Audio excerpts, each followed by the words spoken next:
பழமொழிகள் நம்ம பார்த்துருக்கோம் இல்லையா? இந்த காணொலியில நம்ம எதை பத்தி பார்க்கணும் அப்படின்னா உறவுகள். சரியா? உறவுகள் நம்ம வாழ்க்கைக்கு ரொம்ப ரொம்ப முக்கியமானது இல்லையா?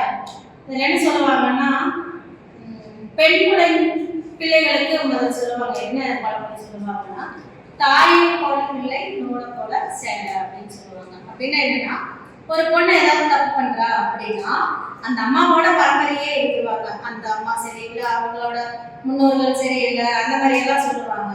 ஆனா அந்த அம்மா ரொம்ப நல்லவங்களா, எல்லா வேலைகளுமே செஞ்சுட்டு ரொம்ப பொறுப்பானவங்களா, அந்த மாதிரி எல்லாம் இருந்தாங்க அப்படின்ற பட்சத்துல அந்த அந்த அம்மா எப்படி இருந்தாங்களோ, அந்த குடும்பத்துல அந்த அம்மா எப்படி இருந்தாங்களோ அதனாலதான் அந்த பொண்ணும் இருப்பா அப்படின்றத சொல்லுவாங்க இல்லையா? அப்போ அம்மா வச்சே நம்மளையெல்லாம் கணிச்சிருவாங்க.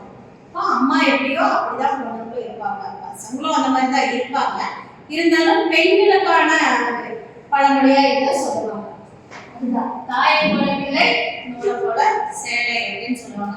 நூலை போல சேலை அப்படின்னா நல்ல நூல்கள்ல நெய்யற அந்த சேலை தான் தரமானதா இருக்கும், இல்லைன்னா சீக்கிரம் கிழிஞ்சிரும்.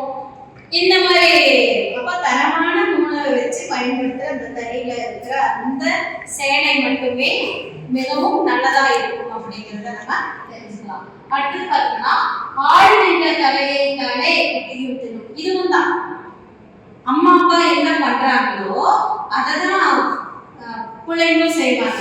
உதாரணத்துக்கு தானம் தர்மம் எல்லாம் பண்றாங்கன்னு வச்சுக்கோங்களேன். கோயில்ல அந்த மாதிரி யாருக்காவது ஹெல்ப் பண்றாங்க, கோயில்ல இருக்கிறவங்களுக்கெல்லாம் பணம் எல்லாம் தராங்க அப்படின்னா இது எங்கிருந்து அவங்க கத்துக்கிறாங்க, குழந்தைங்க கத்துக்கிறாங்க அப்படின்னா வீட்டுல அம்மா அப்பா என்ன பண்றாங்களோ அதை பார்த்துதான் கத்துக்கிறாங்க இல்லையா? அப்போ அவங்களோட செயல் இவங்களோட பரம்பரைக்கும் அது கடத்தப்படும் இல்லையா? அதுதான் என்ன சொல்றாங்க, ஆடு தின்ற தலை அதே மாதிரிதான் குட்டி இருக்கும். அப்போ நம்ம என்ன செயல் செய்யறோமோ அதை நம்மளுக்கு மட்டுமானதாக எடுத்துக்க மாட்டாங்க.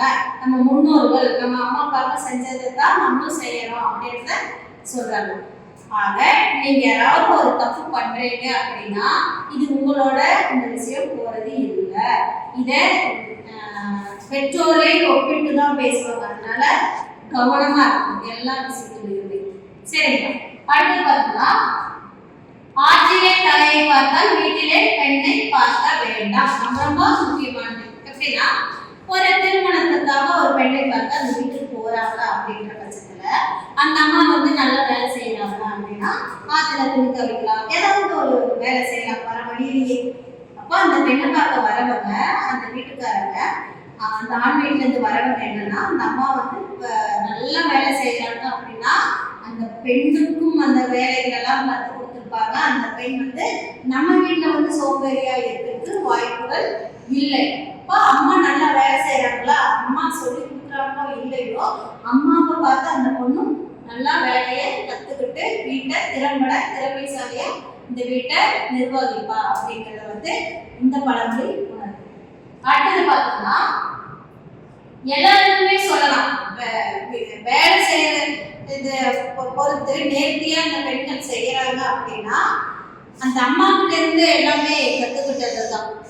புரிஞ்சுதுங்களா? அப்போ எல்லா விஷயங்களுமே தாயை சார்ந்துதான் இருக்கு. அதனால நம்ம செய்யற நல்லது கெட்டது எல்லாமே நம்மள பெற்றவங்களை சார்ந்துதான் இருக்கும் அப்படின்றத சமூகம் முடிவு பண்ணும். அடுத்து பார்த்தோம்னா, தோட்டத்து முல்லைக்கு மனம் இல்லை அப்படின்னு சொல்றாங்க. அப்படின்னா என்ன அர்த்தம்?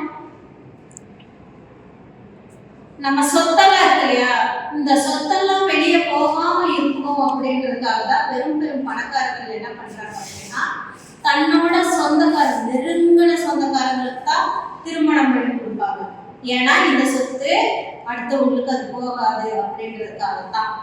புரிஞ்சுதா? இந்த சொத்து தனக்குள்ளேயே இருந்து அதை விரிவுபடுத்தணும் அப்படின்னு தான் நினைப்பாங்க. இந்த இடத்துல மாற்றான் தோட்டத்து முல்லைக்கு மனம் இல்லை அப்படின்னு சொல்றாங்க இல்லையா? எதுக்காக அதை சொல்றாங்க அப்படின்னா, என்னதான் வெளியில இருந்து பணக்கார பொண்ணா வீட்டுக்கு கூட்டிட்டு வந்தாலும், நிறைய சொத்து சோகங்களோட வந்தாலும், அந்த பொண்ணு நம்ம குடும்பத்துக்கு ஒத்து வர ஒரு பெண்ணா இருக்க மாட்டா. அது எப்படின்னா, வெளியில இருக்கிற பூச்செடி காட்டு செடி எல்லாம் பொறிச்சிட்டு இது பண்ணோம்னா ஒரு சில பூக்களுக்கு, காட்டு செடியில இருக்கிற பூக்கள் ஒரு சில பூக்களுக்கு மனம் இருக்காது. வெளியிலிருந்து கொண்டு வர பெண்ணுக்கு எப்பொழுதும் எப்படி சொல்றது, சோதிக்க மாட்டா. நம்ம வீட்டுக்கு தகுந்த மணப்பெண்ணா இருக்க மாட்டா, மருமகளா இருக்க மாட்டா, உறவுகளை சேர்த்து பிடிக்க மாட்டா. எப்பொழுதுமே உறவுகள் சேர்த்து பிடிக்கிறது ரொம்ப ரொம்ப முக்கியம் பொதுவா பெண் பிள்ளைகளுக்கு.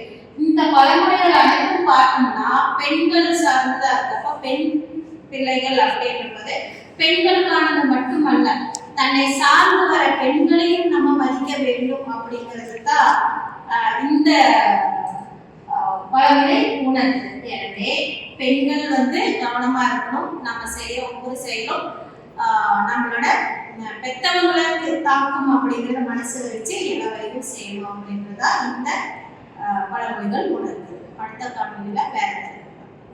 நன்றி, வணக்கம்.